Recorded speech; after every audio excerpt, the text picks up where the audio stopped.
Bonjour à tous. Au revoir. Donc effectivement, je suis Benjamin Bondel, je suis du milieu naturel au sein du Canis de Somme, et donc moi je vais vous parler de l'évolution de la flore et des végétations de la réserve. Donc c'est vrai que toute l'après-midi là on était plutôt dans les basières, au cœur de la baie, là on va ressortir un petit peu, remonter un peu plus les pieds au sec. Avant que je commence, moi je vous pose une question. Est-ce que quelqu'un parmi vous a une idée un petit peu du nombre d'espèces de flore au sens large qu'on peut retrouver sur la réserve baie de Somme? Est-ce que vous avez une idée de la diversité spécifique? 291 phytoplancton. En phytoplancton, ouais. Alors effectivement, moi je parle plutôt de la flore terrestre. Une idée, un ordre de grandeur un petit peu? Tout milieu confondu. Tout milieu, tout groupe. Ouais, tout à fait. Beaucoup. Ça, c'est une bonne réponse. Dans les deux pages, je sais pas, au moins une centaine, non? Eh ben, on en est assez loin finalement. On est même à plus de 2 fois plus que le nombre d'espèces d'oiseaux. On est à plus de 727, enfin au moins 727 espèces de flore sur la réserve baie de Somme. Donc ça, c'est un chiffre parmi d'autres. Je ne vais pas vous détailler l'ensemble des chiffres de ce tableau-là. C'est 727 espèces, donc ça c'était l'état en tout cas en 2021, depuis ça a pu un peu évoluer. Ça comprend la flore vasculaire, donc c'est ce qu'on comprend généralement sous terme de les plantes à fleurs, donc qu'elles soient herbacées, les arbustes, les arbres et également les fougères. Également on a tout ce qui est charophyte, donc il y a un embranchement particulier assez similaire aux algues en fait. Les bryophytes qui concernent tout ce qui est, pour schématiser, les mousses. Et enfin les lichens et les champignons, là vous voyez un petit peu plus ce que c'est. Donc selon le groupe considéré, on va avoir un état des connaissances différent. Donc évidemment sur la flore vasculaire, c'est plus simple à étudier, on a plus de spécialistes, donc on est un peu mieux. Sur des groupes comme les lichens ou les champignons, c'est vrai que c'est un peu plus, c'est des études un peu de niche, donc on connaît beaucoup moins. Ce qu'il faut retenir sur ces espèces-là aussi, c'est que le diagnostic évolue, hein, forcément. Donc là, ce qu'on voit, c'est qu'entre 2016 et 2021, on a sur la réserve recensé plus de 176 nouvelles espèces. Alors le chiffre peut paraître énorme. Alors dans ces espèces-là, il y a des espèces qui sont apparues. Mais c'est un cas assez minoritaire finalement. L'essentiel, c'est aussi des espèces qu'on n'avait tout simplement pas encore détectées, parce qu'il y a des espèces particulières plus ou moins difficiles que d'autres à étudier. Et aussi des espèces peut-être qu'on connaissait mais qui n'étaient tout simplement pas rentrées dans les bases de données. La bancarisation, la récolte de données s'est un petit peu améliorée depuis cette époque-là, donc c'est ce qui permet aussi de connaître un peu plus d'espèces. Et un dernier chiffre, bon, ça a dû évoluer, maintenant on doit être à plus de 200 espèces d'intérêt patrimonial, donc ça concerne les espèces qui sont soit rares, soit menacées, soit protégées, que ce soit à l'échelle régionale ou nationale. Donc c'est un chiffre énorme, c'est le site le plus riche au niveau floristique de toute la région Hauts-de-France, et même probablement un petit peu au-delà.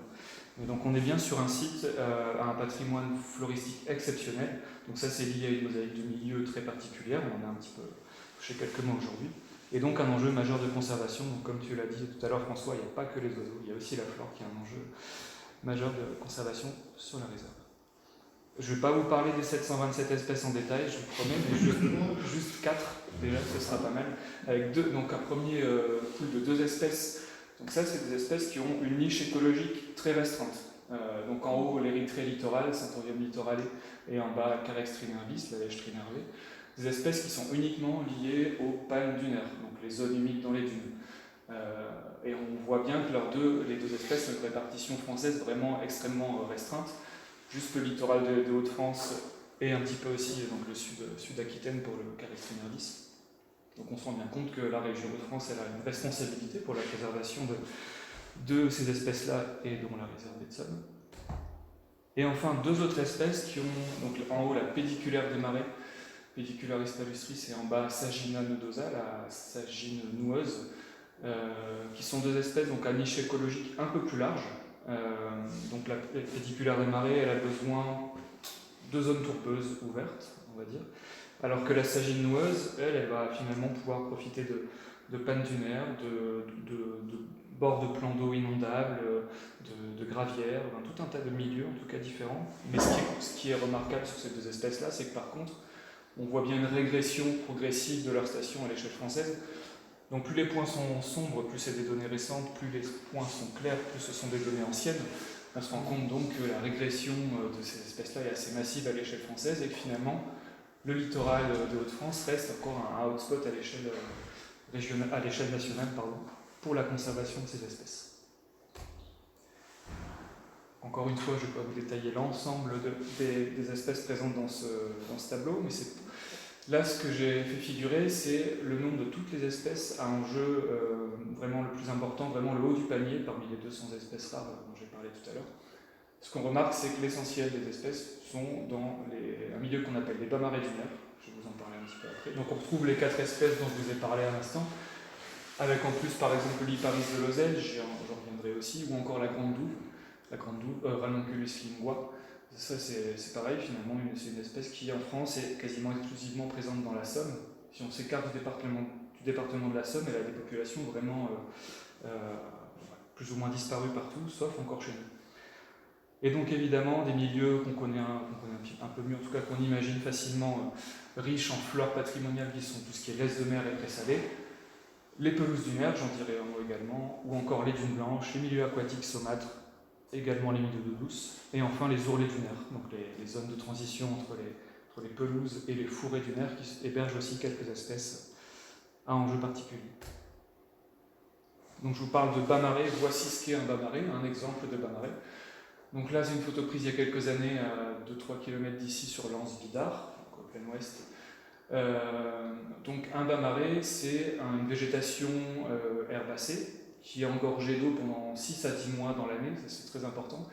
Et souvent, ça va être dominé par 2 types de végétaux différents. Donc sur la partie aérienne, tout ce qui est carex, donc les cyperacées, et tout ce qui est jonc. Et sur la partie plus au ras du sol, tout ce qui est mousse. Il y a vraiment un tapis de mousse en général dans les bas marais. Et en général, c'est plutôt sur des milieux tourbeux aussi. Donc c'est un milieu très particulier à l'échelle française et on a la chance sur la réserve des Sommes d'avoir des superficies vraiment très très importantes de cet habitat-là. Et donc on voit d'ailleurs sur cette photo, je ne sais pas si on voit bien, on voit 3-4 petits jalons orange, fluo, je vous en parlerai un petit peu plus tard. Un autre milieu à enjeu majeur sur le site, c'est les pelouses dunaires. Donc rien à voir avec les pelouses de nos jardins, le pelouse c'est pour le terme c'est juste que c'est une végétation très rase. Donc au second plan, on a des pelouses un peu plus herbacées, donc avec des graminées très rases. Donc je ne parle pas des dunes blanches à Oya, je parle vraiment des zones beaucoup plus rases juste en arrière.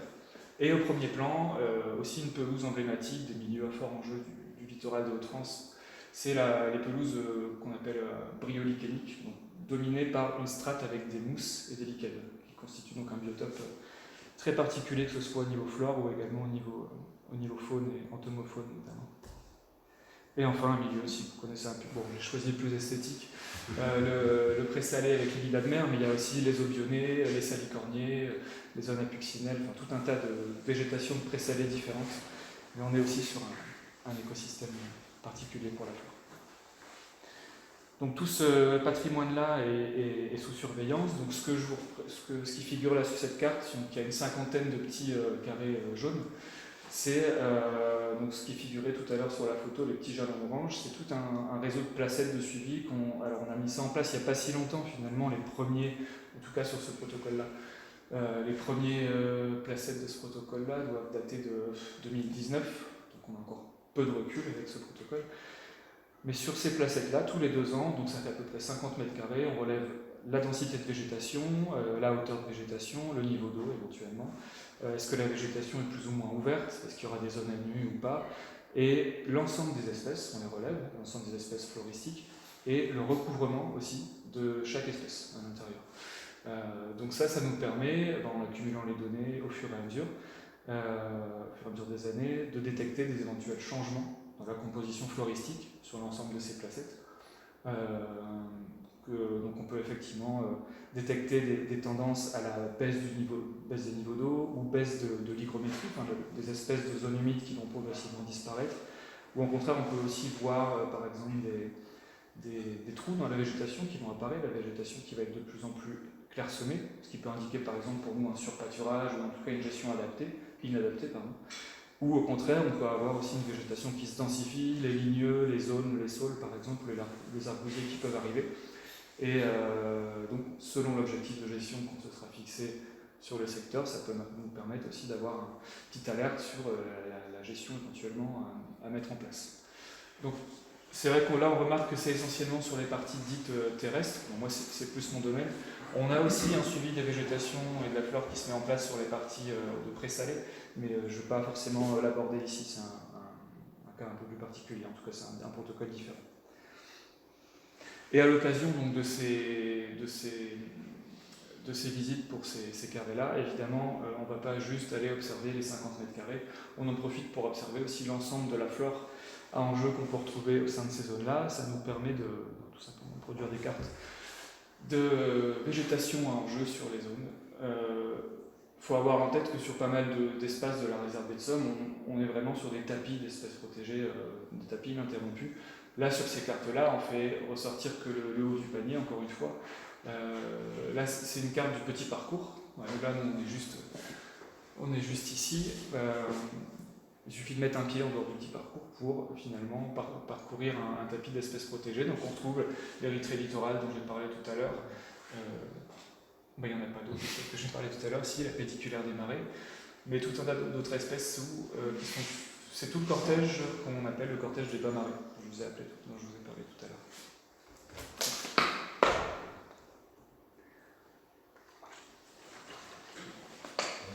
Tout à l'heure, je vous parlais de la surveillance de l'état l'évaluation des habitats. On a aussi une surveillance particulière sur environ une cinquantaine d'espèces, les espèces à plus fort enjeu parmi les 200. Grosso modo, ce qu'on peut en retenir, c'est que c'est un patrimoine qui reste exceptionnel depuis plusieurs décennies, depuis qu'on a des données sur la réserve, avec des nouvelles espèces d'intérêt qui sont détectées régulièrement. Après, sur les évolutions d'effectifs, on a des cas différents. Donc, on peut avoir soit des augmentations fortes de population des espèces dites turficoles, donc c'est les espèces liées à la tourbe. Même si on n'a pas véritablement de tourbe sur le site, on a quand même des sols assez organiques et avec une flore qui répond un petit peu, une flore turficole en tout cas qui apparaît. C'est des phénomènes qui peuvent arriver. Donc par exemple la péticulaire des marais, l'orchis négligé, le moron délicat. Donc l'orchis négligé, c'est la petite orchidée qui a...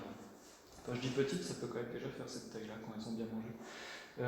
La gondouve et le potamo coloré, donc ça c'est des espèces qu'on voit progresser assez nettement depuis une vingtaine d'années sur la réserve en lien avec l'évolution des milieux. On a aussi les espèces pionnières, donc la sagénoueuse ou l'érythrée littorale, donc ça fait déjà 3-4 fois que j'en parle, mais celles-ci elles ont des variations très importantes. En fait c'est des espèces qui donc, sont liées au milieu pionnier, donc en fonction des aléas, notamment des aléas climatiques. Par exemple, une année vraiment avec des forts niveaux d'eau, suivi ensuite d'un fort à sec, ça peut être très favorable pour ces espèces-là. Et aussi, suite à des travaux, à des perturbations du sol, finalement, réouvrir le sol, avoir des zones de sol à nu, parfois accidentelles, parfois volontaires, ça peut aussi être très bénéfique à ces espèces-là, et on constate donc que localement, on a des fortes variations de ces effectifs. Et après, on a le cas d'espèces très stables, comme la lèche trinervée ou les lignes des sables, qui est une espèce protégée qui pousse vraiment en bord de dunes, où là les effectifs semblent stables, même si pourtant ils vivent sur des très petites stations avec des conditions vraiment très exigeantes, mais elles se plaisent toujours et les effectifs sont assez stables. Donc sur je viens plus ou moins de le préciser, mais sur les évolutions de ces effectifs, il y a deux facteurs majeurs qui influent. C'est l'évolution des milieux et l'impact de la gestion qu'on va appliquer sur ces milieux. Et souvent, d'ailleurs, les deux sont liés. On met en place une gestion pour répondre à une évolution des milieux qui n'était pas souhaitée, lorsque c'est le cas. Donc là, juste un focus sur une espèce en particulier, le Liparis de Lozelle. Donc c'est une orchidée qui est apparue en 1995. Donc c'est Jean-Marie Géhu qui l'a découvert à Lens-Bidart à l'époque où c'était encore une végétation de type lagune et présalée. Et depuis, l'habitat a énormément évolué. Je vais en parler plus en détail juste après. Donc on a un suivi annuel très fin de l'espèce. Bon, il faut avoir en tête que c'est vraiment pas simple parce que en fait en taille réelle, en moyenne c'est entre 4 et 10 cm. En plus c'est vert, donc il y a vraiment des espèces un peu plus simples à détecter. Elle en reste pas moins magnifique, mais donc ce qu'on constate en tout cas sur ce graphique-là, c'est qu'on a des variations très importantes. Donc 95, l'apparition, un pic jusqu'à 362 pieds en 99, et après, pendant quasiment une dizaine d'années, quasi-disparition de l'espèce, très peu en tout cas. Et les bas marais, vraiment la flore turficole, et notamment le Liparis, a commencé vraiment à exploser à partir de la fin des années 2000 vers 2010. Bon, là en 2012-2013, on a une explosion de la population. Alors ça arrive, pourtant le milieu a quasiment pas bougé entre ces années-là et ces années-là. En fait, c'est une espèce qu'on dit un peu à éclipse, c'est-à-dire que pour des raisons, en tout cas pour cette espèce-là qu'on n'a pas encore identifiée, certaines années elle peut totalement exploser, ou voire même ne pas du tout s'exprimer. On commence à comprendre un petit peu les calices, mais on est loin d'avoir tout compris. Et donc ensuite, on a une régression, notamment jusqu'en 2017, suite à la fermeture des milieux progressifs, l'envahissement par les saules, les arbousiers. On a pu faire des travaux à peu près à cette époque-là, en 2018. Depuis, ça a pas mal augmenté. 2023, il n'y en avait pas zéro, c'est juste qu'on n'a pas fait le suivi. C'est un artefact là sur mon graphique. Et donc là, depuis 5-6 ans, on se maintient une population entre 100 et 300 pieds sur l'Anse Bidart. Et on a aussi une autre station d'ailleurs de cette espèce-là qui a été découverte sur le parc en 2015, avec un peu le même schéma. Le milieu était favorable, le plus favorable c'était effectivement en 2017, puis le milieu s'est totalement refermé, c'était totalement boisé par les zones petit à petit. Donc ça a été au bord de la disparition locale, en tout cas de la non-expression des pieds, parce que les orchidées, comme d'autres espèces, ça peut rester en dormance plusieurs décennies dans le sol, et justement, là, même si on ne l'a pas observé depuis 2 ans, c'est pas pour autant que l'espèce ne pourra pas se réexprimer. D'ailleurs, sur les années 2023 et 2024, là, il y a eu un suivi sur cette zone-là. C'est plutôt parce qu'on a eu des niveaux d'eau étonnamment trop importants. C'est vrai que souvent, on a des niveaux d'eau assez faibles. Là, ça fait deux printemps qu'on a des niveaux d'eau assez importants. Donc, elle n'a pas pu trouver... On est quand même sur une zone plate, on est sur un bol d'air. L'espèce n'a pas pu remonter sur des niveaux plus hauts. Mais il y a fort à parier que les années suivantes, si on a des niveaux d'eau moyens, normaux, entre guillemets, l'espèce puisse se redévelopper, sachant qu'on a également fait des travaux depuis 2020 et la surface de son habitat sur cette zone-là c'est largement étendue. Je ne vais pas forcément trop m'attarder sur cette diapo-là, mais donc c'est une diapo que Yvan, tout à l'heure, pour ceux qui étaient au début, vous a présenté. Ça a été réalisé dans le cadre d'une étude paysagère il y a quelques années sur l'avenir de la baie de Somme. Donc c'est un site qui est marqué par d'importantes évolutions paysagères, topographiques des milieux. Donc là, sur cette carte-là, sont cités différents phénomènes. La progression des bancs de sable, oui, donc des bancs de sable en baie de Somme, la progression des molières, le vieillissement des milieux globalement, la progression des dunes blanches, en bref, tout un tas de phénomènes qui impactent les milieux. Et donc moi je vais vous parler précisément du cas de l'Anse Bidart avec une analyse photo aérienne. Donc en haut à gauche, c'est une vue en 1965 et pour aller jusqu'en 2020 ici. Déjà ce qu'on constate, la situation initiale, donc ce qu'on appelle le banc de Villette était à l'époque un vrai banc de sable isolé du massif du Mer, donc c'est la petite bande blanche qu'on voit au cœur. D'ailleurs, ce qu'on voit bien aussi, ce qu'il faut imaginer sur la partie marine, plus c'est sombre, plus c'est humide. On voit très bien, là, notamment sur les 3 premières photos en noir et blanc, que finalement le côté humide aussi de cette zone-là s'est totalement dissipé. Une différence majeure entre 65 et 74 qui vous a pas échappé, j'imagine, c'est l'arrivée ici de cette chose-là, qui est la digue, enfin un bout de la digue du parc, donc ici la digue du triangle. Donc c'est un des phénomènes qui a contribué à l'exhaussement encore plus rapide, qui est probablement, en tout cas, je ne peux pas le prouver, mais il y a une très forte présomption, que ça a contribué à l'exhaussement très rapide, à la création de matériaux dans cette zone-là. Et donc on voit qu'en arrière du banc de sable, petit à petit, on a des végétations qui commencent à se développer. Voilà, ça commence à se verdir. Et progressivement, donc ça a vraiment constitué non plus un petit banc de sable, mais une vraie dune, ici, donc qui va du nord au sud. Donc ce qu'on appelle le banc de Lillette aujourd'hui, en fait, c'est vraiment toute cette zone-là.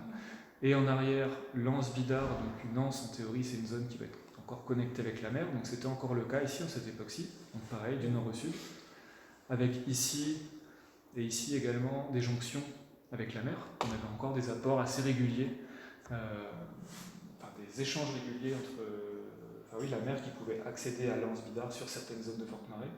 Et ce qu'on constate ensuite, ce qui est assez présent aussi, c'est l'élargissement de ce banc-guillette, qui là est devenu très très large, sur plusieurs centaines de mètres. Et là, c'est assez flagrant, entre 2013 et 2020, ce banc de sable qui était encore tout blanc, quasiment indemne, enfin vierge de végétation, quelques années plus tard, il est déjà entièrement recouvert par les pelouses dunaires et même en partie par les végétations de forêts arbousiers. Donc, qui dit évolution des milieux, dit évidemment évolution de la flore associée.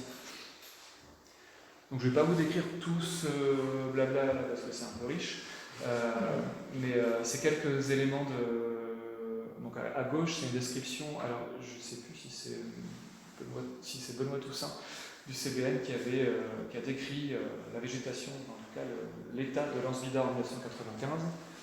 Dans la colonne de droite, on est plus sur les années récentes. Sur la premier thème, je viens de vous en parler. Ce que lui décrivait il y a seulement 30 ans, c'est que la végétation dominante, c'était la roselière saumâtre à Sierpe-Maritime, en gros le roseau des présalés, et que le sud de la lagune avait encore quelques végétations caractéristiques des présalés. Aujourd'hui, ça n'a plus rien à voir du tout. La végétation à Sierpe-Maritime, elle n'existe plus. Il reste quelques petits patchs de quelques mètres carrés, quelques dizaines de mètres carrés sur le site. Par contre, au contraire, au sud, on a encore toujours des beaux espaces de présalés qui se sont maintenus et développés. C'est encore au sud de l'Anse-Vidard qu'on a encore quelques entrées marines possibles lors des marées de fort coefficient, mais c'est quand même de moins en moins important. Aussi, ce qu'il écrivait dans la troisième ligne, c'est que le substrat était sablonneux, localement enrichi en matière organique. Aujourd'hui, le substrat sablonneux sur l'Anse-Vidard, ça existe quasiment plus. Enfin, c'est pas que ça existe quasiment plus, mais en tout cas, ça existe localement, mais sur de très fortes zones, on a beaucoup de zones qui sont enrichies en matière organique, avec des phénomènes qui peuvent être liés associés en tout cas à la turbification, et donc l'apparition d'espèces turbicoles qui sont arrivées. C'est comme ça qu'est arrivé l'Anse-Vidard, le Liparis, qui s'est autant développé sur cette zone-là.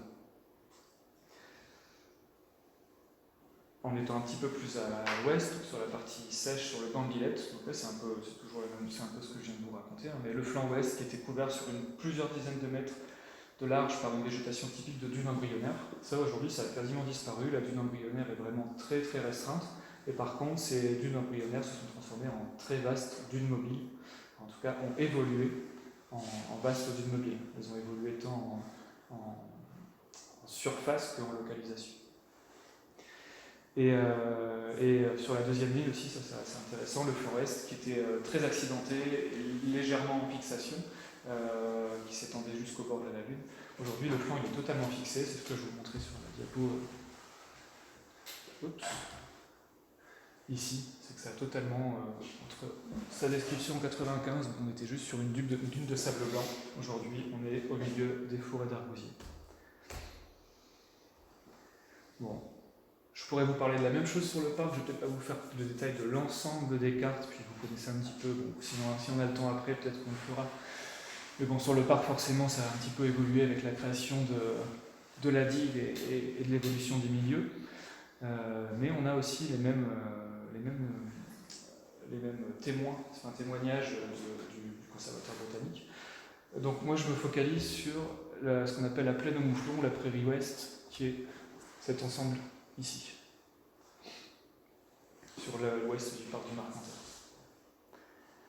Donc il décrivait une grande prairie humide avec un intérêt, une valeur patrimoniale phytocénotique. Donc phytocénotique, c'est tout ce qui est relatif aux habitats. Et floristique très faible. Donc ça, on se demande...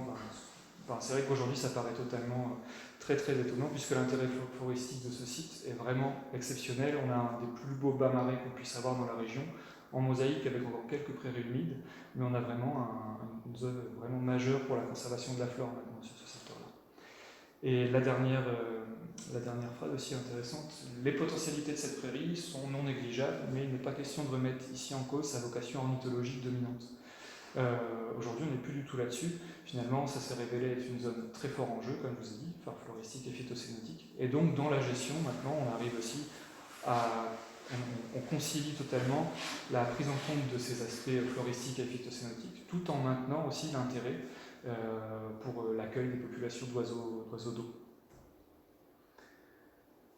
Et pour finir, donc, c'est vrai que je vous ai parlé beaucoup d'observation, mais on ne fait pas qu'observer, on agit également. Donc un exemple, après il y en a eu tant d'autres, on va faire un petit peu la même chose d'ailleurs à l'entrée du parc du Marcanterre, pour ceux qui connaissent un petit peu le site depuis quelques années, vous avez pu le voir. Ça c'est là justement la station de l'Iparis du parc du Marcanterre dont je vous ai parlé tout à l'heure, en tout cas c'est dans ce secteur-là. On voit que c'était entièrement boisé alors qu'à peine 15 ans avant c'était une belle zone ouverte. Donc la photo en haut à gauche c'est juste à l'issue des travaux, à l'hiver 2019-2020. Donc toute la végétation arbustive a été coupée, broyée, exportée, valorisée, et puis les souches ont été enlevées également. Et donc c'est vrai que juste après travaux, ça peut paraître choquant. On a remis aussi en place une nouvelle clôture pour pouvoir entretenir ce site-là ensuite par pâturage. Et donc là c'est 1 an après.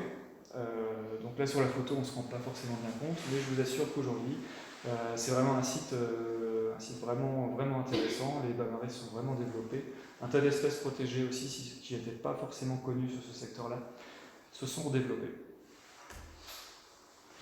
Donc pour finir, on peut se poser la question de l'avenir de la flore et des végétations de la réserve, sachant que, comme je vous l'ai dit, ce qui est probable, c'est qu'on aura une modification massive de la topographie sur la partie estuarienne, on l'a plusieurs fois abordé cet après-midi, et aussi sur la partie dunaire. Yvan aussi on a parlé en début de session, mais avec le devenir de la digue du parc, est-ce qu'il y aura une brèche, où, quand, comment? Forcément, les prairies vont évoluer, les plans d'eau également, ça ce sera très intéressant à suivre. Et pour conclure, donc, tous ces suivis-là, effectivement, sont nécessaires pour mieux appréhender l'évolution de la réserve. Ça permet de découvrir de nouvelles espèces, de nouvelles stations, voire de nouveaux enjeux, et donc d'anticiper la gestion dans le cadre des plans de gestion et accompagner finalement le mouvement dynamique de la réserve et de ses milieux pour préserver ce patrimoine floristique. Voilà, merci.